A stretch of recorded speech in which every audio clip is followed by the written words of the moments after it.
ফরিদ উদ্দিন মাসুদ, নাম না বলে পারলাম না, শাহবাগ চত্বরে গিয়ে নাস্তিকদের সঙ্গ দিয়ে প্রকাশ্য দিবালকে তিনি এদেশের শ্রেষ্ঠ আলেমদের নাম ধরে ধরে বলেছেন, আমি সাঈদীর ফাঁসি চাই। এই একজন নিরপরাধ আলেমের নামে তিনি ফাঁসি চেয়েছেন, নাস্তিকদের সঙ্গ দিয়েছেন। নাস্তিকদের সঙ্গ যে আলেম দিয়ে একজন নির্যাতিত, একজন মাজলুম আলেমের উপর আরো নির্যাতন চালালো, তার বিচার হওয়ার দরকার নাই? চিল্লায় বলেন, অবশ্যই তার বিচার হতে হবে। তার সাফায়ে গায়ে কোনো লাভ নাই। আমি শুনেছি বাংলাদেশের চরমনায়ের হযরতের নায়েবে আমির যিনি, তার একটা বক্তব্য শুনলাম। ফরিদ উদ্দিন মাসুদ সাহেবের অনেক প্রশংসা করছেন যে তার বিয়াই হন, তালুই হন, ইত্যাদি ইত্যাদি হন, অনেক কিছু হন। আমাদের কোনো অসুবিধা নাই, তিনি বড় আলেম, এটা মানতে আমাদের কোনো অসুবিধা আছে? তিনি যে তাহাজ্জুদ গুজার, এটা মানতেও আমাদের অসুবিধা আছে?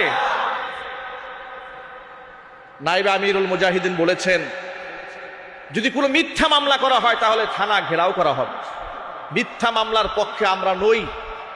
তিনি আলেম হয়ে আলেমের পক্ষে কথা বলেছেন। আমরা নায়েবে আমিরুল মুজাহিদিনকে আমরা ধন্যবাদ জানাই যে আপনার এই বক্তব্যে আমরা দারুণ খুশি হয়েছি।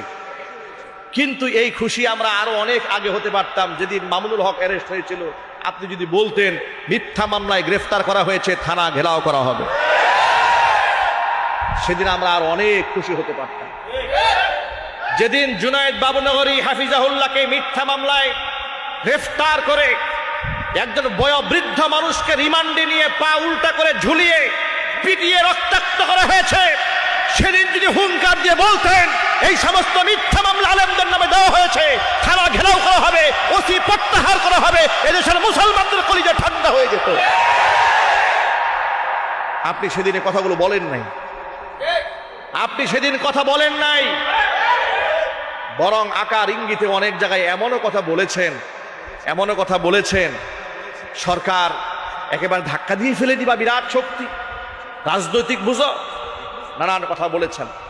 যে আজকের এই দিনে যখন গোটা বাংলাদেশের মুসলমানরা ক্ষত বিক্ষত, রক্তাক্ত, মুসলমানদের কলিজার মধ্যে ঘা এখনো শুকায় নাই, গাদ্দারদের প্রশংসা কোন সাহসে জাতির সামনে আপনি উচ্চারণ করেছেন? যারা জাতির সাথে গাদ্দারি করেছে, মাজলুম আলেমদের বিপক্ষে অবস্থান নিয়েছে, তাদের পক্ষে তু শব্দ পর্যন্ত করবেন, এই জাতি মেনে নেবেন। ফরিদ উদ্দিন মাসুদকে তার প্রাপ্য হিসাব চুকায় দেওয়া হবে ইনশাল্লাহ। বলেন, আপনি বলেন তিনি অনেক বড় মাপের আলেম, বিরাট বড় বুজুর্গ, এদেশের 90% আলেমের মতামত নেন ফরিদ উদ্দিন মাসুদের ব্যাপারে। এদেশের বড় বড় মুফতি মুহাদ্দিসদের মাইন্ডেড নেন তার ব্যাপারে। তারাই বলে দেবে যে তিনি কত বড় মাপের দালাল ছিলেন, এ জাতি বলে দেবে। আমি আরো কষ্ট পেয়েছি, তিনি বলেছেন যে ইসলাম বিদ্বেষীরা বলেছেন যে ফরিদ উদ্দিন মাসুদ নাকি দালাল। ইসলাম বিদ্বেষীরা, এই কথা বলে আপনি কাকে ইঙ্গিত করলেন? ইসলাম বিদ্বেষী বলে আপনি কাকে ইঙ্গিত করেছেন? এদেশের 90% মানুষ বিশ্বাস করে ফরিদ উদ্দিন মাসুদ সরকারের 5 আনা গোলাম ছিল।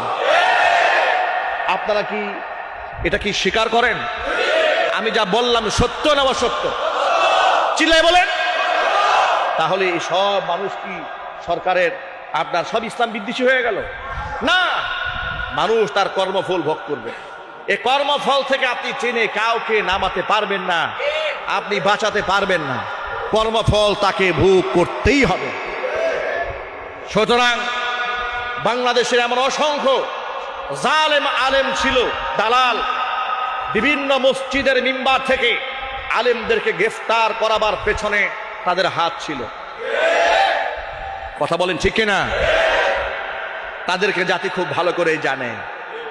সুতরাং বাংলাদেশের আলেমদের ঐক্যের সাথে সাথে সুবিধাভোগী যারা ছিল এবং পিছন দিক থেকে যারা জাতিকে ছুরি মেরেছে, আলেমদের ঐক্যে ফাটল সৃষ্টি করেছে, তাদেরকেও জাতির সামনে চিহ্নিত করতে হবে।